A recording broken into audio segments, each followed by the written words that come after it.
So this is W03-06. We're doing a company report on Red Bull. Start us off, founded in April of 1987 by Dietrich Mateschitz. He founded Red Bull after going to East Asia and finding out about their functional drinks. This led to Red Bull being the first major energy drink company in the world. The big thing about Red Bull is their marketing, centered around extreme sports and high adrenaline. Their marketing stands out a lot. Very untraditional way of marketing their company, which is why Red Bull stands out. In 1988, they had the Dolomite Man, which was called the toughest extreme sport in the world. This led to almost 40 other signature events, such as the soapbox races, Red Bull Rampage, and Red Bull Crashed Ice. They have over 750 athletes sponsored around the world, 11 teams, 2 Formula One, 2 hockey, and 7 soccer. They also have their helmets, which is the key sign of being very good at your sport. It's what all of the sponsored athletes get when they sign with Red Bull. So I'm going to pass it to Julian for organizational environment now. Red Bull finds themselves situated in the global energy drink market. 2024 is valued about $80 billion and is projected to reach $125 billion by 2030. This is mainly driven by fitness and performance-focused consumers. And there's a lot of strong growth in urban and younger segments, and the industry's sales increased about 10% last year due to the rise of busy and on-the-go lifestyles. The key forces that Red Bull has to take into account are the social, legal, economic, and technological forces. The social ones being fitness and the extreme sports culture that actually drives their brand and their marketing.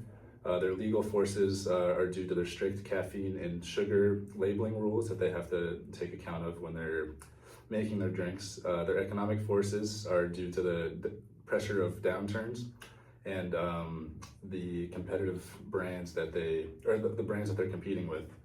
The technological forces are targeted digital marketing and data analytics, and they compete with Monster, Coca-Cola, Energy, and Gatorade in a crowded, competitive market, but they differ themselves from them by presenting themselves as a lifestyle brand through extreme sports and Formula One sponsorships. And while doing this, they build loyalty and defend against cheaper generics, which have been popping up all over recently. Next, I'm going to pass it to Kollin for organizational structure. I'm Kollin. I'm going to talk about organizational structure once it pops up here. Red Bull is kind of unique in the way they structure. They're a very organic corporation, which means they are not a traditional, typical hierarchy. They split it into 2 different segments. We will see very, very soon, I promise you that. There it is, the Red Bull Beverages business and then the Red Bull Group. The Beverages business is pretty much what it states. It's their energy drinks. That's what they focus on. That's everything they talk about, and that's everything they're going to work on. They also have the Red Bull Group, which is a completely separate company. You can essentially think of it as that, which is their marketing. That is their extreme sports, their sponsorships, everything outside of the physical product lines. Now these two they work separately, but they also work together. They work in a triangle of board for Red Bull, using the 2 CEOs and the CFO. The CEO of Red Bull Beverages business is Franz Watzlawick. The CEO of the Red Bull Group is Oliver Minslav. The CFO, Alexander Kirkmeyer. They work together to create a very fluid and a good structural environment that makes it very, very functional. It's a very functional and organic environment that promotes their business at the same time that it helps invest. It is very different. It's a very unique structure. I'm now going to turn it back to Julian to talk about human resources.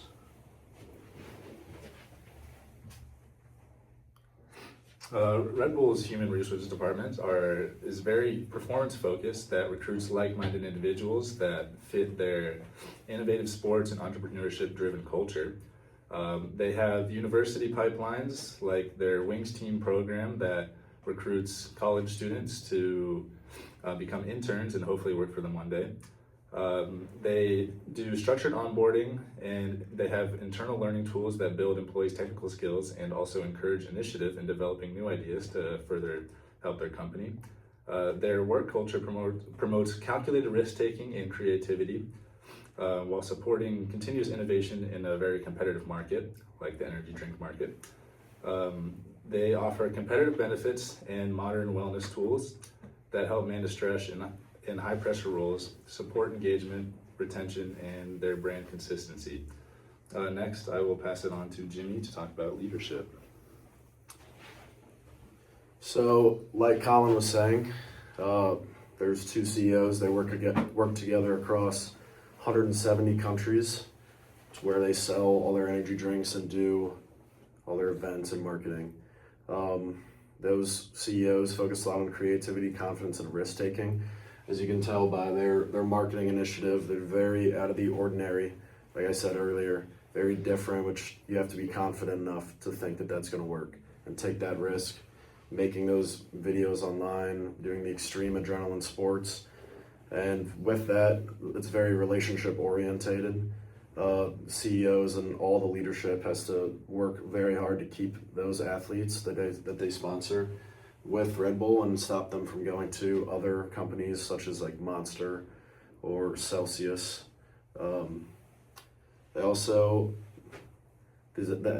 make their athletes be autonomous and creative, making them or wanting them to go out on their own, do their own events, just marketing Red Bull individually. They also have the Red Bull Media House, which has things like the Red Bull Bulletin, which is newspapers and magazines, and they release film and photos about what they're doing. So now I'm going to hand it off to Kollin for the strategic analysis. Thank you, Jimmy. So as soon as it pops up, we're going to talk about the SWOT analysis we did for Red Bull. Their strengths, weaknesses, opportunities, and threats that we analyzed to see how they function as a company. We're going to start with the strengths here. Obviously, it's what we've been talking about here. It's what everyone talks about when you think of Red Bull, is their unique marketing and their extreme sports ownership. That is their biggest selling point if you're thinking about investing into Red Bull, is their amazing marketing. The Red Bull idea is very unique and specific because of their marketing. They also have a lot of flavor diversity. It's not just the regular Red Bull anymore. They also have the sugar-free varieties, as well as the summer, the winter, and then some limited edition varieties as well. They do have some weaknesses, specifically the lack of product lines. They have flavor diversity, but they have a lack of diversity in products. They currently only have their energy drinks, and other than that, they don't have any other things besides their energy, which leads to some opportunities we'll talk about later. They also have a limited fan base for extreme sports. Obviously, the most popular ones, football, basketball, baseball, Red Bull is not super invested in, but the things they are in is trying to promote a bigger fan base, and inherently that creates a limited fan base to start out with. That is one of the weaknesses they have. Granted, they have grown it a lot, and it's incredible what they've done. That does lead to a lot of opportunities, such as health-oriented products. In the current market, it is incredibly popular to go to zero sugar, diet varieties, as well as organically resourced things, and it is something eventually they can absolutely go into. Another opportunity for them would be the lifestyle merchandise. They promote Red Bull, the drink, as not only a simple energy drink, but it's also a lifestyle. You live through the Red Bull. They could also go into merchandise. They do have some merchandise with their sports teams, but they don't have specific merchandise for Red Bull. They also have some threats to the market. Specifically, the increasing number of competitors. It's really easy to get into the energy drink business, and there is a lot of them currently in there. We also have some safety concerns with the events. There are a lot of really dangerous things that they do. Obviously, Red Bull is inherently dangerous on all of their crazy stunts. That can lead to some legal issues. If things snowball, something goes bad, what could happen if they can't market that way anymore? I'm now going to turn it to Nick with strategic management, and he's going to keep it going for you. I'm Nick. I'm here to talk about strategic management. Red Bull relies heavily on their unorthodox marketing.